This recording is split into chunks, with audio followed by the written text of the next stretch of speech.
In this lesson, Through the Looking Glass, the author Lewis Carroll created a world where Alice meets flowers that can talk. Along the path, Alice meets some interesting creatures too. Now let us see what happens in the story.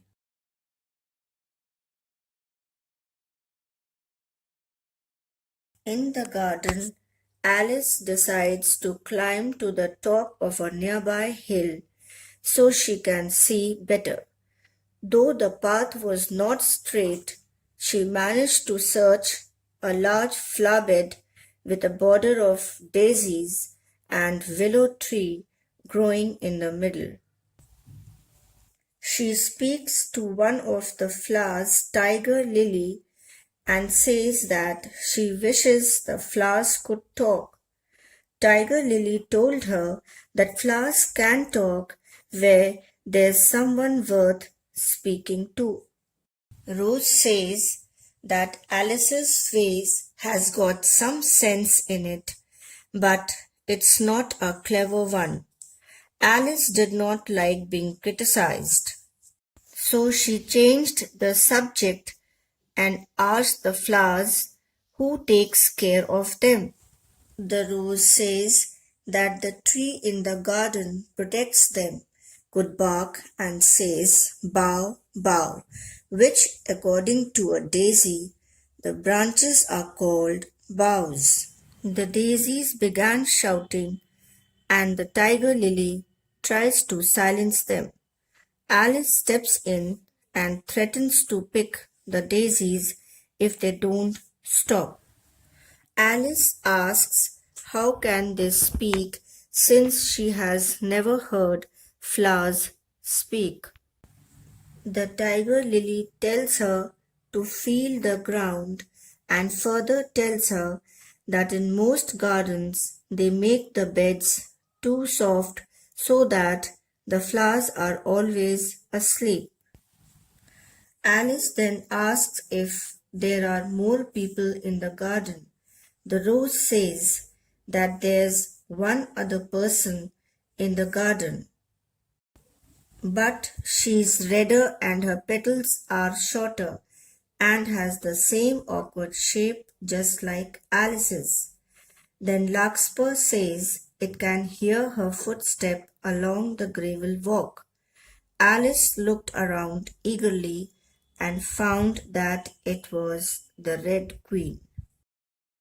The Queen asked Alice what is she doing here and tells her how to stand properly and carry herself. Alice follows her instruction and tells her that she wants to see the garden. The Red Queen shook her head for some minutes. Alice stood without speaking, looking out in all directions over the country, and a more curious country it was. There were a number of tiny little brooks running straight across it from side to side, and the ground between was divided up into squares by a number of little green hedges that reached from brook to brook. Alice says that it looks like a chessboard and excitedly says that a huge chess game is being played all over the world and she'd want to join it and wouldn't mind being a pawn and would love to be a queen henceforth. The Red Queen says that Alice can play as the White Queen's pawn and when she reaches the 8th square, she'll be a queen. Alice and the Red Queen begin to run. When Alice is exhausted, they both stop and Alice notices that they've been under the same tree the whole time.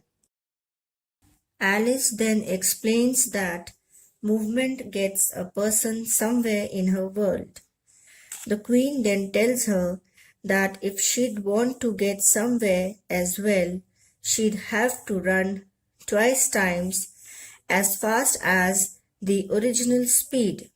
Alice complains that she's tired, so the Queen offers her a biscuit.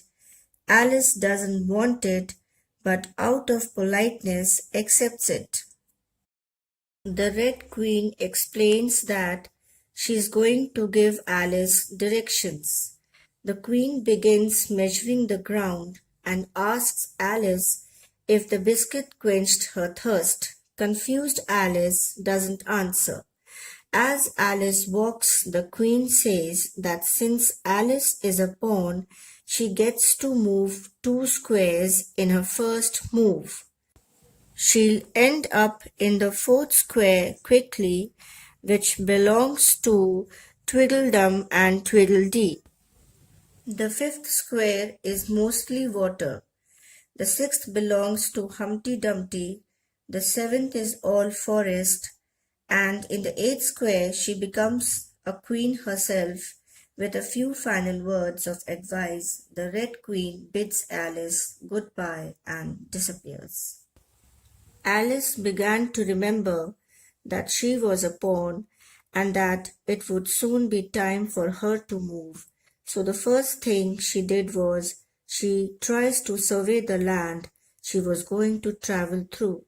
She thinks it's like learning geography and looks for principal rivers, towns, or mountains. There aren't any.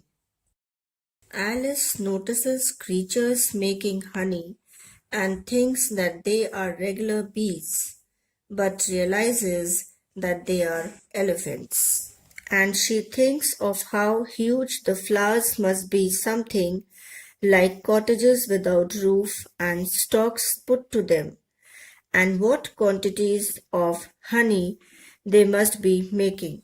Thinking that she wants to get into the third square more than she wants to see the elephants, she runs down the hill and jumps over the first brook. Alice finds herself in a train car.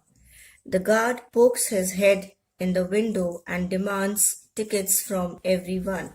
Alice is the only one without a ticket. Scared, Alice says that there wasn't a ticket office where she came from. The guard and all the other passengers scolded her. The guard then studies Alice with a telescope, a microscope, and an opera glasses. He declares that she's going the wrong way and leaves. The other passengers in the carriage begin to discuss Alice. A man dressed in white paper comments that she ought to know where her ticket is, while a goat says that she should know the location of the ticket office. A beetle comments that Alice will have to make the return journey as luggage. The engine screams, a horse explains that they are going to jump over a brook, and as the carriage rises straight up into the air, and in her fright she caught the goat's beard, but it seemed to melt away. Alice finds herself sitting under a tree with a gnat. The gnat was as big as a chicken, but Alice is not scared. She admits that she's afraid of the insects in her world and offers to share some of their names. Alice begins listing insects. She lists the horsefly, so the gnat points to a rocking horsefly in a bush. It lives on sap and sawdust. Alice lists the dragonfly, and again the gnat points out a snap dragonfly which eats mince pie. When Alice lists the butterfly, the gnat draws her attention to a bread and butterfly at her feet. It eats weak tea with cream, and the gnat says that they often die when they can't find tea. After this, Alice was silent for a minute or two, thinking about something carefully. The gnat entertained itself meanwhile by humming round and round around her head.